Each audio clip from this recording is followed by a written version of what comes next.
ये बात है 2019 की। दिल्ली के एक पुराने होटल में एक लड़का राहुल काम करता था। होटल काफी पुराना था और वहां काम करने वाले स्टाफ अक्सर कहते थे कि तीसरी मंजिल पर कुछ अजीब होता है। राहुल इन सब बातों को मजाक समझता था। एक रात करीब 1 बजे रिसेप्शन पर एक कॉल आया। कमरा 307 में पानी भेज दो। राहुल ट्रे लेकर तीसरी मंजिल पर गया। जैसे ही वो 307 के सामने पहुंचा, उसे अजीब सी ठंड महसूस हुई। उसने दरवाजा खटखटाया। ठक ठक, कोई जवाब नहीं। फिर अंदर से धीरे से आवाज आई, दरवाजा खुला है, अंदर आ जाओ।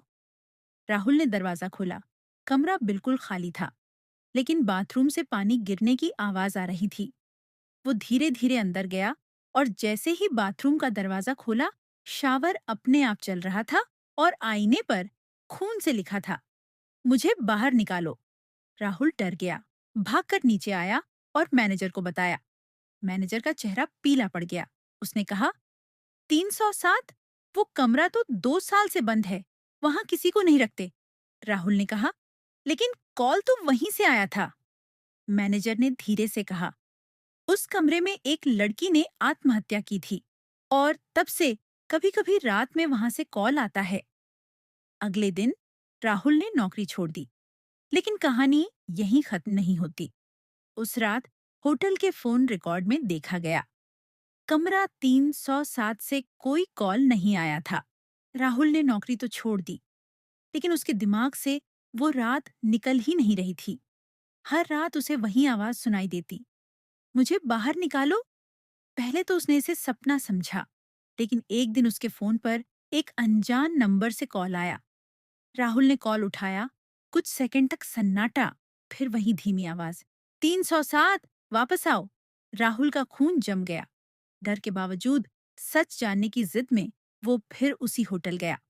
रात के 12 बजे होटल पहले जैसा ही शांत था, लेकिन इस बार तीसरी मंजिल और भी डरावनी लग रही थी। वो धीरे धीरे कमरा 307 के पास पहुंचा।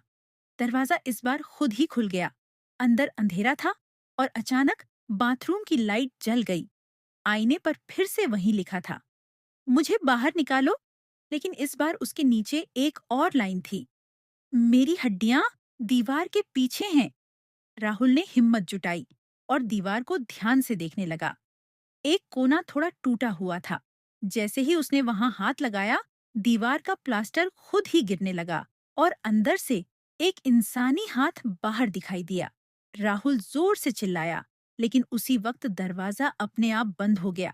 कमरे की लाइट बंद और अंधेरे में एक लड़की की परछाई उसके पीछे खड़ी थी। उसने धीरे से कहा, अब तुमने मुझे देख लिया है, अब तुम नहीं जा सकते। अगली सुबह होटल स्टाफ को कमरा 307 से बदबू आई। दरवाजा तोड़ा गया। अंदर राहुल बेहोश पड़ा था और दीवार पूरी तरह टूटी हुई थी। अंदर से एक लड़की का पुराना कंकाल मिला। लेकिन असली डरावनी बात ये थी, राहुल जब होश में आया तो उसकी आंखें पूरी काली हो चुकी थीं और उसने सिर्फ एक बात कही, अब मैं अकेली नहीं हूं। राहुल अब पहले जैसा नहीं रहा था। उसकी आंखें काली हो चुकी थीं और उसकी आवाज अब उसकी अपनी नहीं लगती थी। डॉक्टरों ने कहा, ये सिर्फ सदमा है, लेकिन राहुल के अंदर कुछ और ही था। एक रात अस्पताल के कमरे में सीसीटीवी कैमरे में कुछ रिकॉर्ड हुआ। राहुल बिस्तर पर सीधा बैठ गया, बिना आंख झपकाए, और फिर उसने धीरे धीरे मुस्कुराना शुरू किया, लेकिन वो मुस्कान इंसान की नहीं थी।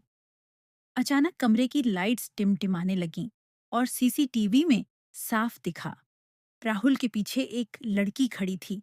लंबे बाल, झुका हुआ चेहरा, वही कमरा 307 वाली। अगले दिन अस्पताल स्टाफ ने बताया, रात 3 बजे राहुल अपने कमरे से गायब हो गया। दरवाजा अंदर से लॉक था, खिड़की बंद थी। वो गया कैसे? 3 दिन बाद दिल्ली के उसी पुराने होटल में एक नया स्टाफ ज्वाइन हुआ। उसका नाम था अमन। पहली ही रात रिसेप्शन पर फोन बजा। कमरा 307 में पानी भेज दो। अमन ने पूछा, सर, 307 तो बंद है ना? मैनेजर कुछ बोलता, उससे पहले ही फोन कट गया। डर के बावजूद अमन ट्रे लेकर तीसरी मंजिल पर गया। जैसे ही वो दरवाजे के पास पहुंचा, दरवाजा अपने आप खुल गया कमरे के अंदर अंधेरा था और अचानक आईने पर लिखा दिखा, अब मैं अकेली नहीं हूँ। अमन पीछे मुड़ा और वहां राहुल खड़ा था, लेकिन अब वो राहुल नहीं था। उसकी आंखें पूरी काली, चेहरे पर डरावनी मुस्कान और उसके पीछे वही लड़की। दोनों एक साथ बोले, अब तुम्हारी बारी है। अगली सुबह होटल फिर से बंद कर दिया गया। लेकिन आज भी कहते हैं, अगर आप दिल्ली के उस इलाके में रात को गुजरें तो एक पुराना फोन बूथ अपने आप बजता है, और अगर आपने कॉल उठा ली तो बस एक आवाज सुनाई देती है, कमरा 307 में आ जाओ।